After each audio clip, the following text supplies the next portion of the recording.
Today, I'm going to show you how to change the motor mounts in an E36 M3.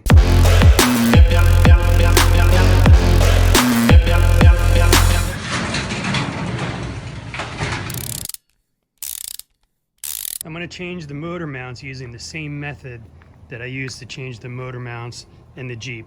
Let me show you. I'm showing you on here because the motor mounts are far easier to see on the Jeep than they are in the BMW, although the process is very similar. So here's the motor mounts in the Jeep. So how I did these was, instead of just unbolting both of them and then trying to get things realigned, I'm going to do one at a time. So I'm going to start by loosening all the bolts on both sides, on both motor mounts. There's one here, and there's one on the other side. So I'm going to loosen everything up. Then I'm going to put a jack underneath the motor and just put a little bit of upwards pressure on there. Not a lot, because I don't want to lift the motor while the motor mounts are still attached. Then I'm going to remove the bolts from one side and then remove that motor mount and replace it with the new one. Put the bolts back in, but leave them loose. Then I'll switch over to the other side and do the same thing. That way I don't lose the alignment of the motor and have things become a lot more difficult than they need to be. First thing you're going to want to do is find your jacking points. You can easily do that by just looking down here at the side skirts where these knockouts are for the factory jack.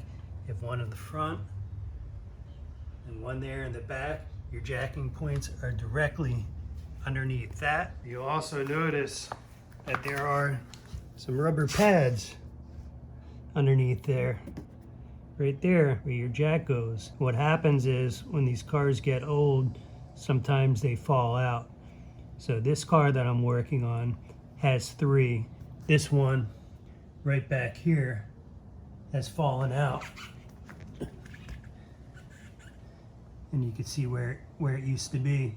So I'm gonna just place a hockey puck on the jack stand between that and the body, just so I don't damage it or scratch the paint, cause anything to start rusting prematurely. All right, now I'm gonna align my jack stands in the position where they're gonna be set. And now I'm gonna place my jack just next to where I'm gonna have my jack stands. So I allow myself enough space that I can still get the jack stand into place. I have a puck. I use a hockey puck that I placed on top of that jack stand because the puck is missing at that location. And then I have another puck that I'm going to use right here that I'm going to place on top of the jack just so I don't scratch up anything underneath the car.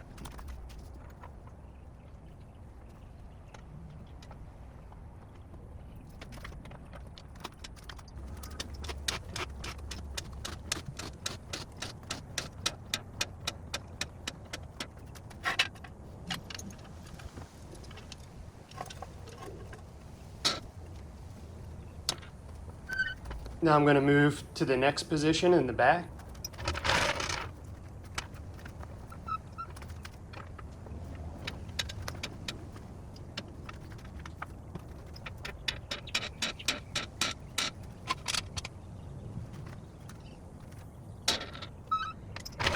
Now I'm going to do the other side, starting in the front and ending with the rear.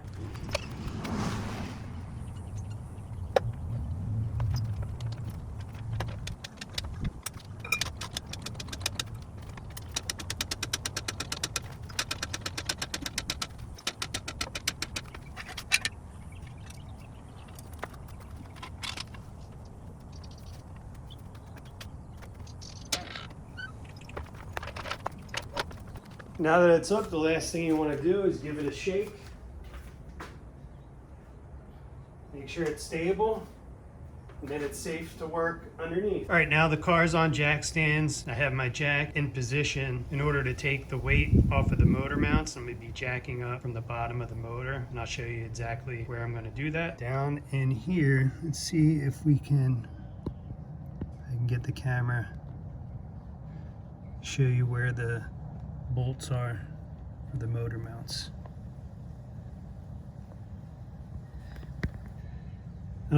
It's hard to get the camera to show it. but the bolt is directly underneath that line that you see going down right here.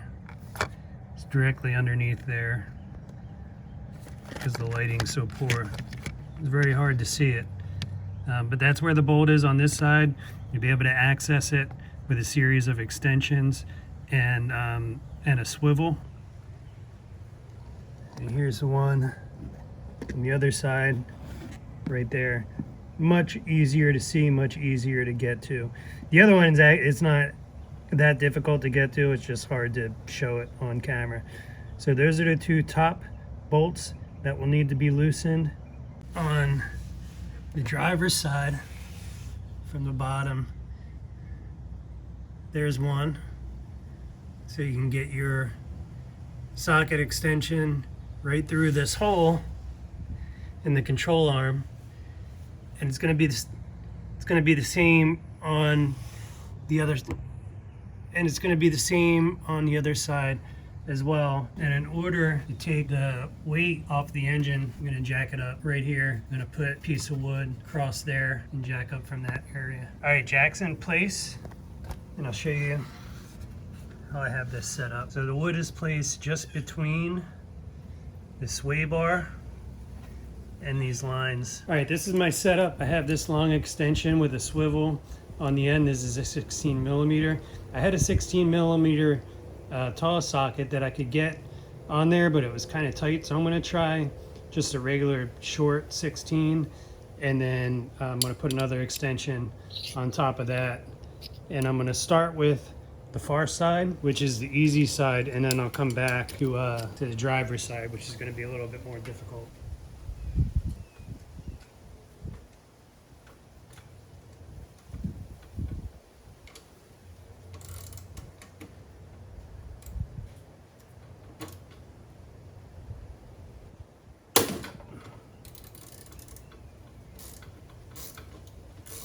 Right, that bolt on the far side is completely off. Now this one I'm going to loosen up, but I'm not going to take it off.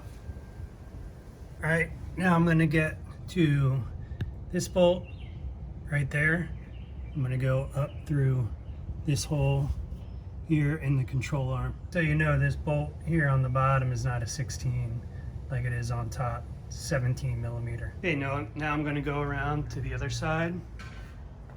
On the passenger side, this one I'm going to remove instead of just leaving loose like on the other side. And then the next step, we're going to jack up the motor a little bit in order to pull the motor mount out on this side and then replace it with the new one. And then we'll move over to the other side and do that one. All right, so now I lifted the motor up a little bit, and this motor mount, now you'll see, I get my arm down in here, and it's loose. So now I'm going to go underneath, I'm going to lift it up and remove it and just replace it with the new one. There's the motor mount there. You see there's a heat shield on here, so we're going to want to put that heat shield back on the new motor mount when we put that in. So we're just going to go and lift this up like so.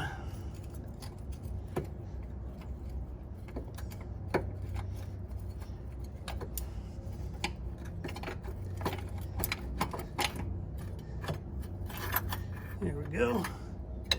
Comes right out.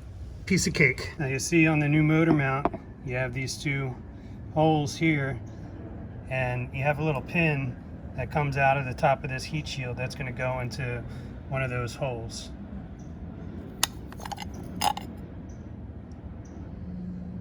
So that was in the rear. So I'm going to position this same as that. I'm going to make sure that the alignment pin on the bottom is in the same position as well.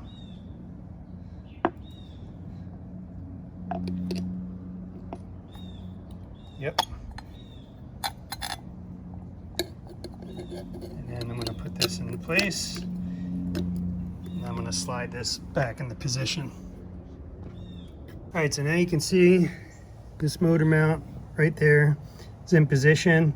So now I'm going to loosely put the bolt here on the top, and then go around the bottom, put the bolt on the bottom, and then I'm going to jack up the engine again, and it'll lift up on the far side, and then I'll be able to change out that motor mount. All right, now we're going to remove the bolts completely from this side, and then jack it up, and then remove the motor mount from the driver's side. All right, so good thing I'm replacing these. You can see this one is completely separating. All right, lastly, we're going to torque these down the spec, and the OEM spec for motor mounts are 30 foot-pounds. If you're using poly mounts or something different, there might be a different torque spec, whatever that manufacturer provides, but these are OEM style mounts. I'm going to torque them down to 30 foot-pounds, top and bottom.